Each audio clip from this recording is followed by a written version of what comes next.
Estanislao Ceballos era abogado, escritor y estanciero. Con el objetivo de situar geográficamente las tierras apropiadas en la conquista del desierto, partió tierra adentro en noviembre de 1879. Consideraba que la zona aguardaba aún la llegada de los exploradores con la cadena y el sextante, con la brújula y el teodolito, con el aneroide y el termómetro, para ofrecer al afán investigador de la ciencia sus secretos y sus tesoros de datos, y al futuro agricultor el conocimiento de una tierra apropiada para una explotación ganadera.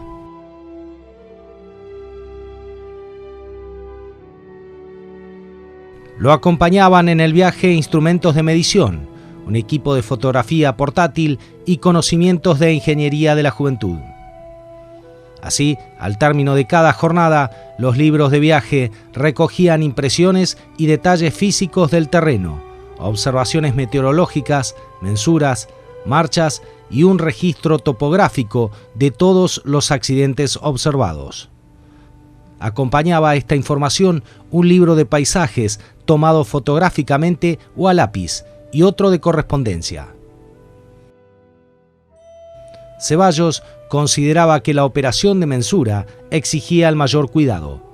Por eso determinó realizarla en esta forma: cuerda de 75 metros en el camino limpio y llano, de 45 metros en el camino pastoso y accidentado, y cadena de acero de 25 metros en las alturas y entre el monte o matorral. Así aceleraba la operación sin sacrificar la exactitud. Decía camino a Leubucó, donde se encuentran las gramíneas más sabrosas y nutritivas, lejanas comarcas de los araucanos.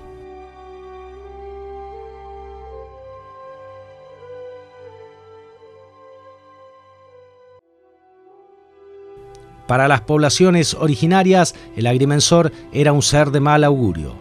En 1875, el ingeniero Alfred Evelot es contratado para realizar una mensura en el sur de la provincia, y en la crónica de los trabajos cuenta que los indios sienten un tradicional y sagrado horror por todo lo que signifique mensura de tierras, pues para ellos el agrimensor es objeto de un odio supersticioso que involucra a sus ayudantes, sus instrumentos y sus diabólicas operaciones.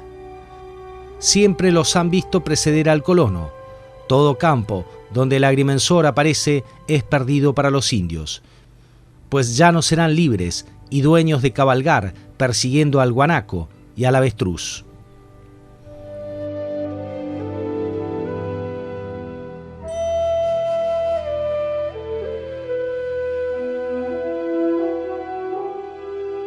En los territorios nacionales de la Pampa Central, la primera etapa de mensura de tierras se da entre 1880 y 1891, cuando se establece una red catastral, etapa previa a la entrega de lotes, considerada como la primera ocupación productiva del espacio geográfico. Los agrimensores que llegaron a los territorios eran casi todos jóvenes y audaces. Partieron carentes de referencias geodésicas y topográficas, salvo la referencia del meridiano quinto que demarcó el ingeniero Juan Pirovano. Ignoraban lo que encontrarían en la zona asignada. Debían ubicar con precisión 400 puntos desparramados en más de 10.000 kilómetros cuadrados. En los informes escritos, llamados diligencia de mensura, tenían que consignar ubicación de aguadas, montes, pastizales, cerros, médanos, información necesaria para saber la aptitud pastoril de los campos. Viven interminables noches de campamento donde revisan los cálculos, redactan los informes de campaña y los diarios de viaje. La Dirección General de Catastro de la provincia de La Pampa atesora la valiosa información recogida en la década de 1880 por los agrimensores nacionales. Los libros azules describen en imágenes y con topónimos de origen ranquel la existencia de tolderías, médanos, lagunas, pozos, jahueles y represas. Detallan también la calidad de pastos del lote, la presencia o no de árboles y aguadas permanentes, accidentes geográficos, información que pudiera ser de vital importancia para los viajeros. Estos lotes fueron vendidos y sus propietarios tuvieron que hacer las mensuras correspondientes.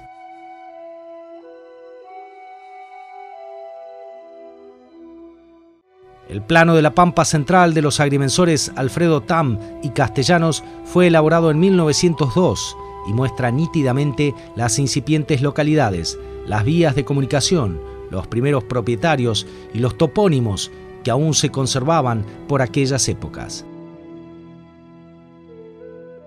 Lleva el nombre de Registro Gráfico de las Propiedades Rurales del territorio de la Pampa Central y parte de las provincias limítrofes, y constituye una rica pieza cartográfica.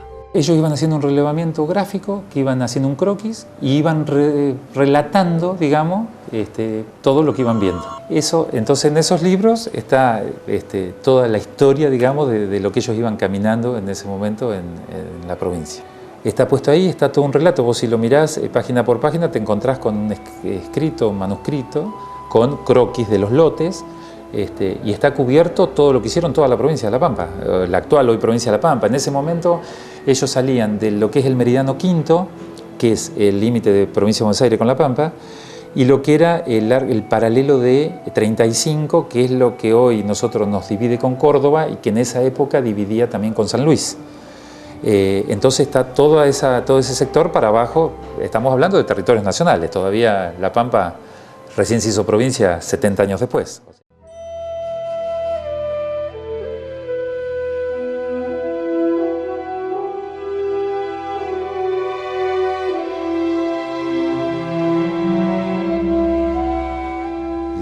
Los métodos, viendo hoy, digamos, con los métodos de medición y todo lo que hay, que hablamos de GPS y de cosas de ese tipo, estamos hablando de lo que era un poco la campaña del desierto, ¿no? Por eso la validez que tienen. Realmente sí, porque, o sea, los métodos de medición de esa época eran muy precarios y te imaginas que eran campañas que salían y eran campañas de meses y meses de estar en el campo, en trabajo de campaña. Ya esto es como el primer fraccionamiento parcelario que se hace en los territorios nacionales.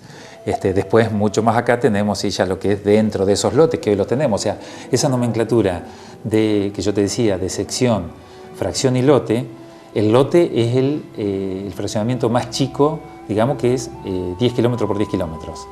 25 lotes de eso forman una fracción y 4 fracciones, o sea, ahí tenés 100 lotes, te forman lo que es una sección. Entonces, vos cuando ves nomenclatura rural te vas a ver que tenés una sección, por ejemplo, sección primera, fracción que puede ser A, B, C o D, y un lote que va del 1 al 25. Ese lote tiene 10 kilómetros por 10 kilómetros. Y dentro de ese lote está el parcelamiento.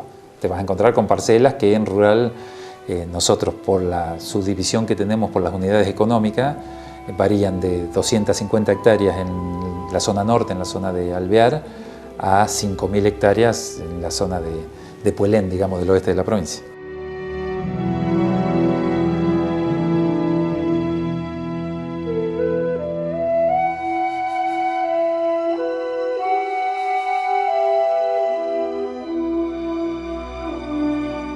Siempre estuvieron acá. Yo creo que debe ser una documentación que vino de cuando se reglamentó de Nación y se trajo acá y lo tenemos nosotros archivado. Hace muchos años, de que está la dirección están, o sea, te imaginas que hace 50 años o 60 que están acá, 40 años, del 60 y pico que está el edificio del Centro Cívico, están los libros acá.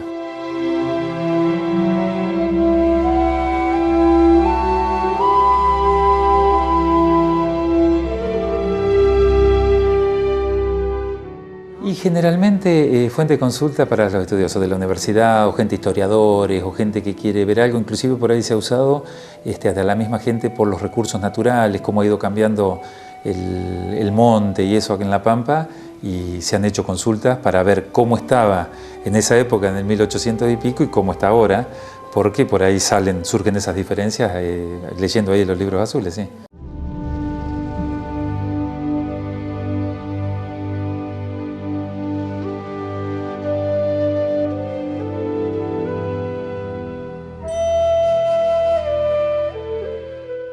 Y esto de que se haya hecho este trabajo, ya te digo, de la gente de de la universidad de Humanas y Naturales ahí, que hicieron esa digitalización.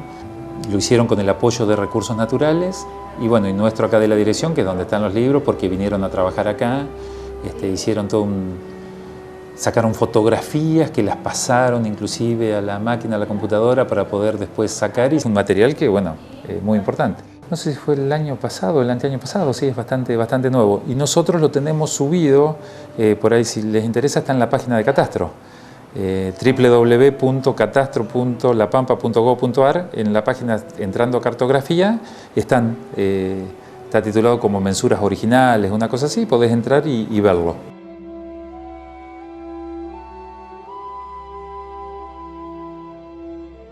Así se concretó la idea central del Estado de delinear un nuevo país sobre un territorio ordenado, que determinó dónde y cómo se fundaron los pueblos, los caminos y el paso del ferrocarril. Los nuevos pobladores estaban llegando.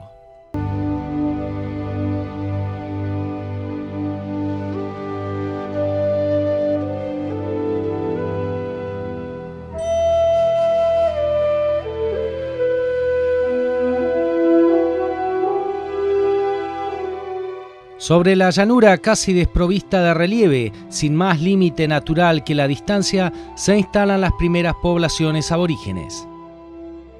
Lo acompaña el ganado cimarrón que recorre las pampas sin más límite que la propia extensión, y la figura resistente del ñandubay, que aportará con el tiempo su madera para la construcción de alambrados y corrales.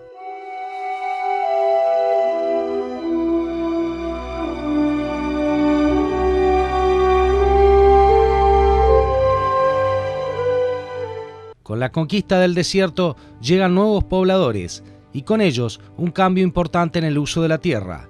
Los animales, traídos de Europa, se extienden por todo el territorio y sin control alguno se reproducen en manadas inmensas de vacunos y de caballos. Para frenar este desplazamiento sin límites se produce la ocupación y el parcelamiento del terreno. Primero a través de fosas, luego con cercos de diferentes especies vegetales y finalmente, en la segunda mitad del siglo XIX, con el alambrado.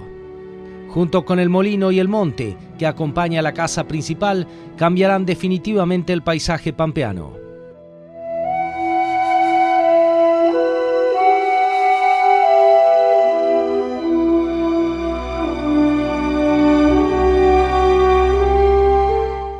Vacas y caballos son reemplazados por ganado y ovejas criadas en potreros.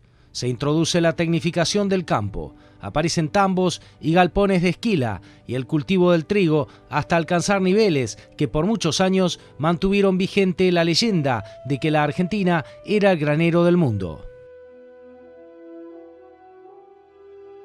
En 1882, José Hernández afirmaba con convicción: la modificación de mayor consecuencia introducida en la industria rural ha sido la de los alambrados.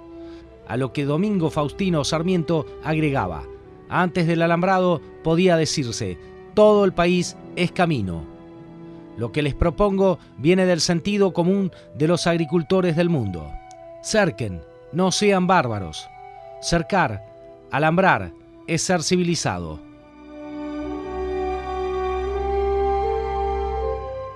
Más allá de las barreras naturales que formaban montes, ríos y arroyos, el modo más primitivo de crear artificialmente un límite fue construyendo zanjas, y el de zanjeador fue un oficio rural, como sería más tarde el del alambrador.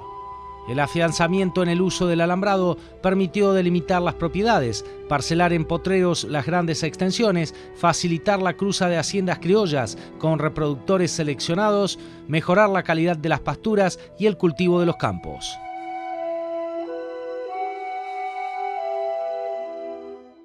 Francisco Albach, cónsul de Prusia en Buenos Aires desde 1845, fue el primer hacendado en utilizar el alambrado para cercar la totalidad del perímetro de su estancia, Los Remedios, que comprendía lo que actualmente es el aeródromo de Ezeiza. Si bien fue un activo defensor del progreso, Sarmiento también admitió: hay estancieros civilizados que alambran más de la cuenta, cerrando caminos y obligando a larguísimos rodeos para encontrar la tranquera que permitiera retomar su camino. El Estado legisló para evitar estos abusos, de los que se quejó el gaucho diciendo: «No hay derecho a cerrar el camino que conozco desde los tiempos de Catriel. Abran el cerco, que quiero pasar con mi tropilla». Por eso el presidente Bartolomé Mitre dictaminó que ningún alambrado se pondrá en adelante a la orilla de las grandes vías de comunicación sin autorización del juez de paz respectivo.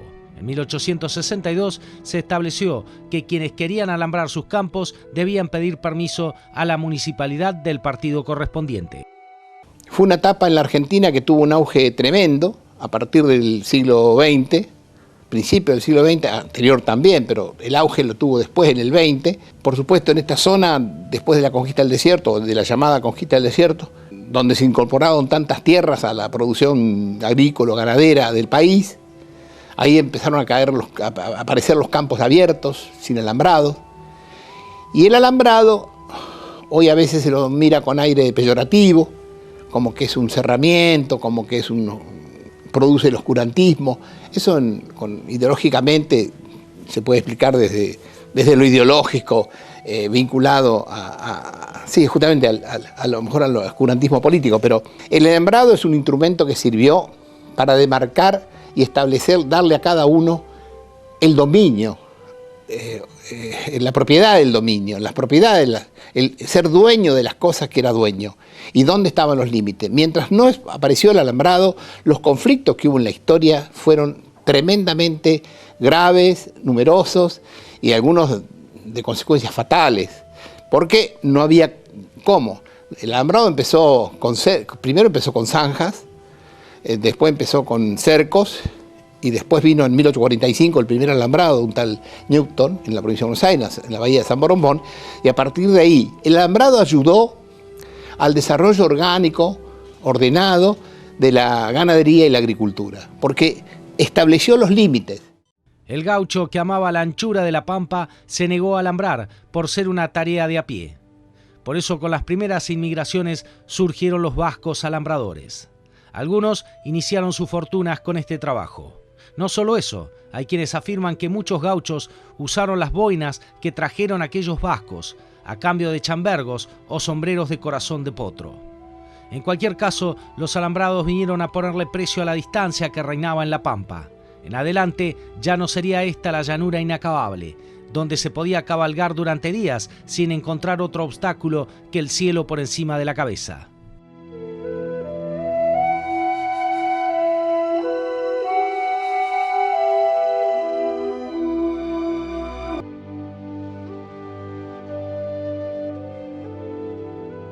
No existe un registro fidedigno de cuáles fueron los primeros predios alambrados en la provincia de La Pampa. Algunos testimonios señalan que habría sido Tomás Mason el primero en alambrar sus tierras en Santa Rosa y la familia Bo en General Pico.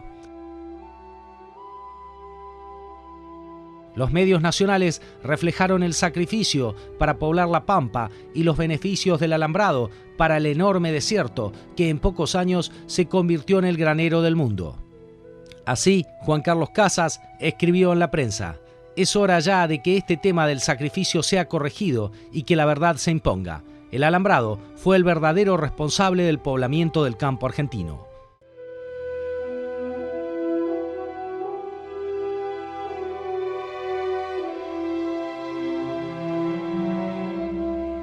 Aún así, la inmensidad de la llanura sin límites cautivó el alma de los pioneros, que abrazaron el silencio y sus rincones.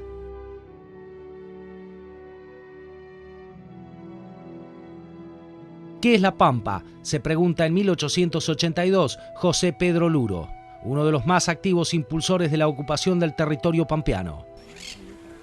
Y responde: penetremos en el seno de ese desierto e interroguemos su suelo, sus pastos, sus médanos, sus cuadrillas de avestruces vagabundos, sus guanacos fugitivos, su horizonte sin límites. Y el desierto nos responderá con el incesante soplo y el monótono rumor de sus vientos. No hay árbol a cuya sombra pueda descansar el viajero fatigado. No hay rastros de ciudad alguna. No existe un monumento que recuerde en la planicie inmensa los vestigios de una civilización extinguida. Nada. Por doquier el silencio, la soledad, el vacío.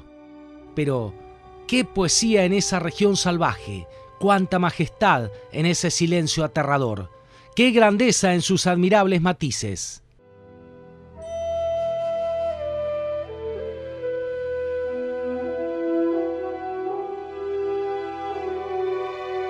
El cuadro de la Pampa es único en su género. El hombre que la habita está obligado a experimentar las modificaciones que ésta le impone. Desde su nacimiento, el gaucho no tiene ante sus ojos otro paisaje que la llanura sin fin, tapizada por una infinita variedad de plantas. La violencia de los vientos, que ningún obstáculo detiene, curte su piel bronceada por el sol.